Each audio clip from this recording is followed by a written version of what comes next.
ETF index mutual funds నేర్చుకుని stock మార్కెట్లో రాణించాలనుకుంటున్నారా? వెంటనే ఈ నెంబర్కి కాల్ చేయండి.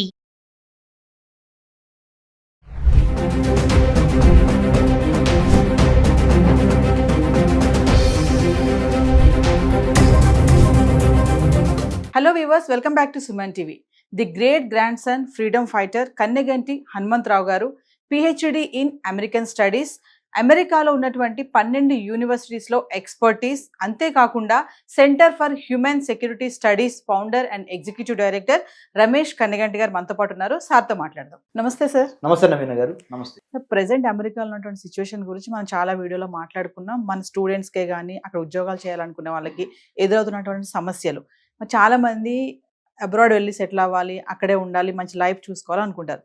సో ఇప్పుడు ఇటువంటి పరిస్థితిలో అక్కడే కాకుండా వేరే కంట్రీస్లో కూడా మేము ఆపర్చునిటీస్ ఇస్తాం, మీకు మా దగ్గరికి రండి అంటూ రెడ్ కార్పెట్ వేసి కూడా పిలుస్తున్నారంట. సో ఒక్కసారి దీని గురించి మాట్లాడుకుంటే ఏ కంట్రీస్ ఎలా ఉంది అంటే ఆపర్చునిటీస్ విషయంలో? వెరీ గుడ్ మేడం, చాలా టైమ్లీ అండ్ మీనింగ్ఫుల్ క్వశ్చన్ మీది. అంటే ఈ కాలానికి సంబంధించి చాలా అర్థవంతమైన ప్రశ్న మీరు వేశారు. అమెరికానే వెళ్ళి అమెరికాలోనే మనం అసలు అమెరికా ఎందుకు వెళ్తున్నాము? Good standard of living, technology ఉంది వాళ్ళ దగ్గర, ఇన్ఫ్రాస్ట్రక్చర్ బాగుంది, రోడ్స్, తర్వాత మిగతా అన్ని విషయాల్లో కూడా వెల్త్ క్రియేషన్ చేయడానికి, సంపద సృష్టికి తక్కువ కాలంలో ఎక్కువ సంపాదించవచ్చు అనేగా వెళ్ళేది జనరల్గా మాట్లాడుకుంటే. సో ప్రపంచంలో ఇప్పుడు ఒక్క అమెరికానే కాదు, అమెరికాతో పాటు ఇంకా చాలా దేశాల్లో సంపన్నంగా ఉన్నాయి, వెల్త్ ఉన్నాయి. కాకపోతే మనం అమెరికానే ఎక్కువ ఎందుకు వెళ్తున్నామంటే, ముఖ్యంగా జర్మనీ, ఫ్రాన్స్, యూకే లేదా ఇటలీ లేదా న్యూజిలాండ్, ఆస్ట్రేలియా, ఈ దేశాలు కొన్ని క్లైమేట్ పరంగా, వాతావరణ పరంగా ఎక్కువ మనకి సవాళ్ళు ఉన్నాయి.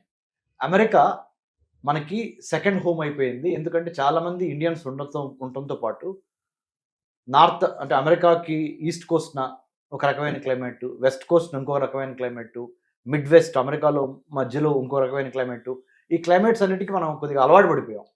దీంతోపాటు టెక్నాలజీ, దీంతోపాటు అన్నిటికి మించి ఐటీ, ఫార్మా, రియల్ ఎస్టేట్ అన్ని బూమింగ్లో ఉన్నాయి. ప్లస్ సువిశాల దేశం, అందుకని మనం ఎక్కువ అమెరికా మొగ్గు చూపుతున్నాం. కానీ ఇప్పుడు దాంతోపాటు ఒక క్లైమేట్ని కనుక మనం ఎదుర్కోగలిగితే, అంటే చలి ప్రదేశం అనేది మనకి మేజర్ సవాళ్ళు. జర్మనీలో బాగా విపరీతమైన చలి, ఫ్రాన్స్ కూడా 100% చలిగానే ఉంటుంది.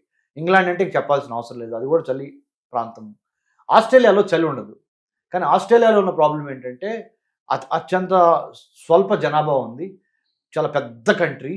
కొద్దిగా అప్పుడప్పుడు అక్కడ కూడా కొంత రేసిజం ఉందనే మాట అప్పుడప్పుడు వినపడుతుంది. But more or less Australia also is very safe, very prosperous country. But New Zealand far away, ఇక్కడి నుంచి చాలా దూరంగా ఉండటం మూలాన, చిన్న కంట్రీ అవటం మూలాన, ప్రకృతి పరంగా by nature, by sightseeing or by nature, by tourism, we prefer New Zealand. But not to stay, not to live అనేది ఒక ప్రాక్టీస్గా వస్తుంది because of various reasons. So it is advisable, whoever wants to go abroad and make wealth, please consider not only United States of America. If you can withstand the climatic conditions, even very good standard of living ఉన్న countries Germany, France, UK, Italy, and then Australia, New Zealand, జపాన్లో problem ఏంటి, కొద్దిగా earthquakes ఎక్కువగా ఉంటాం. Otherwise it's a very wealthy country and also people are very disciplined and hard working, Japan. So South Korea is also language problem.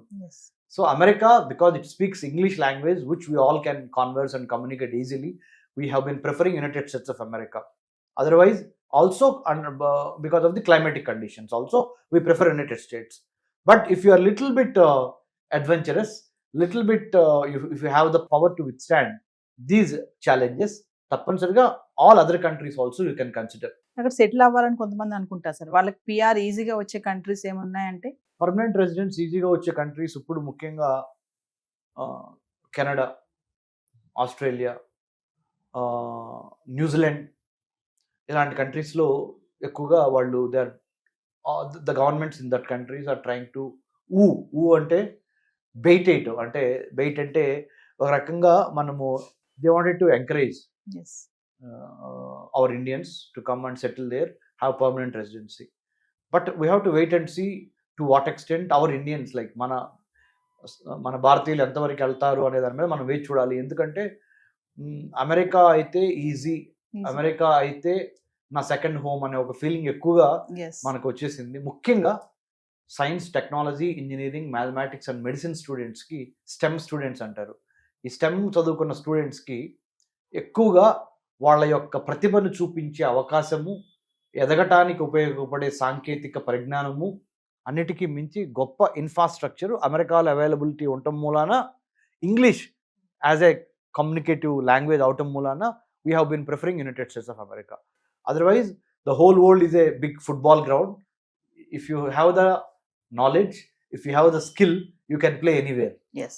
Ramesh గారు ఒక విషయం చెప్పండి. చాలా మందికి పిల్లలే కాదు, స్టూడెంట్స్ ప్లస్ వాళ్ళ తల్లిదండ్రులు కూడా ఎందుకు అబ్రాడ్ ఎడ్యుకేషన్ అనగానే యుఎస్ఏ వైపే వెళ్తూ ఉంటారు, ఇతర కంట్రీస్ ఎందుకు చూడరు అసలు? మీరు అన్నట్టుగా ఇప్పుడు స్టెమ్ చెప్పారు, అదే ఆలోచన పెట్టుకుని అంటారా లేక తెలియక అంటారా? ఫస్ట్ అయితే అదేనండి, స్టెమ్ అంటే మెరిట్కి ఎక్కువ ప్రాధాన్యత ఇచ్చి తద్వారా వెల్త్ క్రియేషన్, సంపద సృష్టికి అమెరికా అయితే ఈజీ.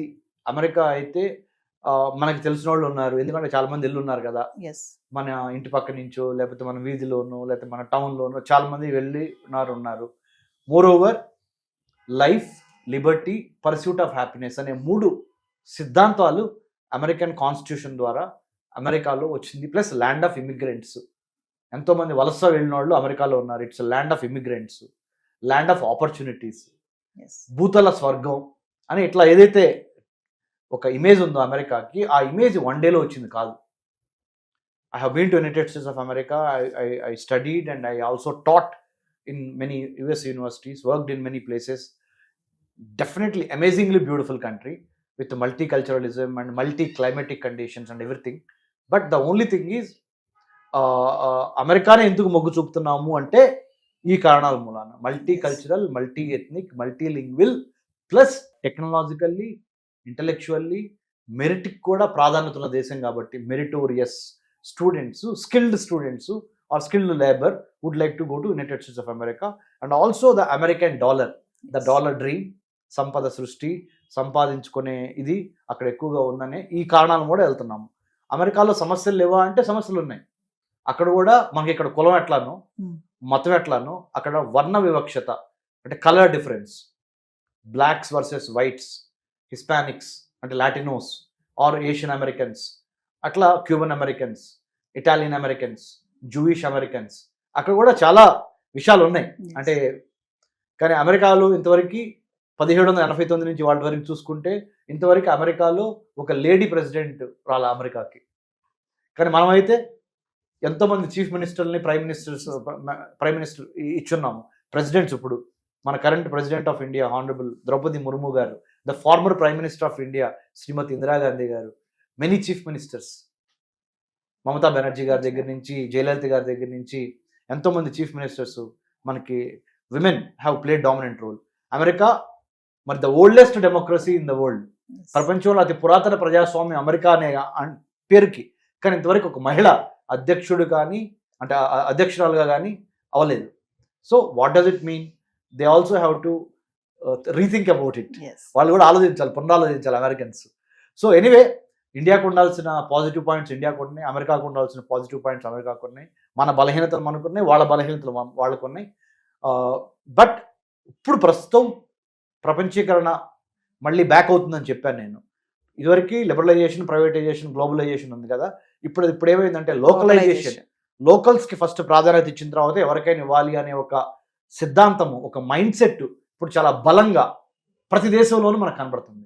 మీరు ఏ దేశమైనా చూసుకోండి, ముందర లోకల్స్కి అయిన వాళ్ళకి ఇవ్వండి, ఇక్కడ పుట్టి పెరిగిన వాళ్ళకి మంచి సౌకర్యాలు ఇవ్వండి, తర్వాత వేరే వాళ్ళని మీరు యాక్సెప్ట్ చేయండి అనేదే ప్రపంచవ్యాప్తంగా ఇది చాలా బలమైన ఒక పవనం, ఒక బలమైన పవనము ప్రపంచంలో అన్ని దేశాల్లో వేస్తుంది. ఇప్పుడు localisation is the new universalisation. Finally అండి, మరి అబ్రాడ్ వెళ్ళి సెటిల్ అవ్వాలనుకునే వాళ్ళకే కానీ అక్కడికి వెళ్ళి పై చదువులు చదువుకోవాలనుకునే వాళ్ళకి మీరు చెప్పే గైడెన్స్ ఏమి? నేను చాలాసార్లు ఇదే సుమన్ టీవీ ద్వారా చెప్పున్నానండి, అబ్రాడ్ వెళ్తాం తప్పు కాదు, కానీ అబ్రాడ్ వెళ్తానికి అమ్మా నాన్నల్ని బలవంతం చేసి ఎడ్యుకేషన్ లోన్లు తీసుకొని తద్వారా వడ్డీలు కట్టలేక ఇబ్బంది పడద్దు. మెరిట్తో మీరు అబ్రాడ్ వెళ్ళగలిగితే వెళ్ళండి. మెరిట్ స్కాలర్షిప్స్ కొట్టి అబ్రాడ్ వెళ్ళగలిగితే వెళ్ళండి చదువుకోవడానికి. వర్క్ చేయడానికి మీ మెరిట్ని బట్టి అబ్రాడ్ వెళ్ళండి. దొంగ సర్టిఫికెట్లు, షార్ట్ కట్స్ చెల్లవు. ఎందుకంటే ప్రతి దేశం ఇప్పుడు చాలా స్మార్ట్ అయింది. టెక్నాలజీ ద్వారా మనం చేసే ఏ తప్పులైనా సరే వాళ్ళు గమనించగలుగుతున్నారు. మనం కూడా వాళ్ళు చేసే తప్పులను గమనించగలుగుతున్నాము. కాబట్టి డిజిటలైజేషన్ వరల్డ్లో మెరిట్ ఉంటే మెరిట్ ద్వారా వెళ్తానికి ప్రయత్నం చేయండి. వెళ్తాం తప్పు కాదు. You must go abroad, feel the culture, feel the food, feel the atmosphere, create wealth, make wealth, come back and serve mother land. వెళ్ళండి, కర్మభూమికి వెళ్ళండి అంటే వేరే దేశాలకి, మళ్ళీ జన్మభూమికి తిరిగి రండి. కానీ కర్మభూమికి వెళ్ళేటప్పుడు మాత్రము షార్ట్ కట్ ద్వారా, తప్పుడు డాక్యుమెంట్స్ ద్వారా, తప్పుడు ఉద్దేశాలతో వెళ్ళొద్దు. Right intent, right content, right క్యారెక్టర్తో you must go abroad but come back and serve our motherland is what I would like to say. Yes. Thank you, Naveen garu.